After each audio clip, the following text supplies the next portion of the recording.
Monsieur Mazzori.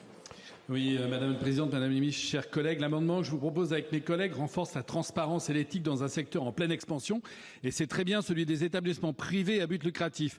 Imaginez en effet un jeune ou une famille qui s'engage dans une formation en croyant obtenir un diplôme reconnu par l'État, alors qu'il s'agit en réalité d'une appellation trompeuse.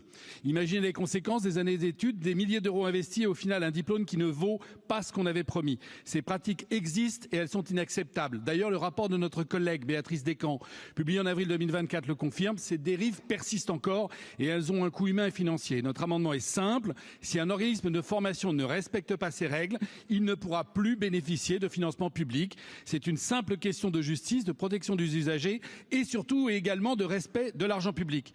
En votant cet amendement, nous envoyons un message clair. La formation doit être et demeurer un levier d'émancipation, pas un simple terrain de prédation. Je vous propose donc de protéger ainsi nos étudiants en préservant la confiance dans notre système de formation et en nous assurant ainsi que chaque euro public investi serve bien l'intérêt général. Je vous remercie. Je vous remercie, monsieur le député. Monsieur le rapporteur, pour votre avis. Avis favorable, Madame la Présidente. Avis favorable du rapporteur. Monsieur le ministre Amiel. Défavorable. Avis défavorable.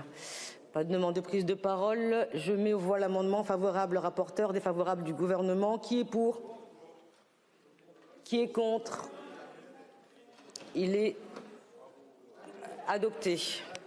Je mets aux voix l'article 16 bis par scrutin public. Le scrutin est ouvert.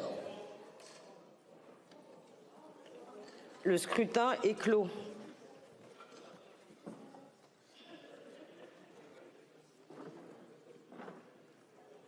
Votant 117, exprimé 103, majorité 52, pour 80, contre 23. Il est adopté.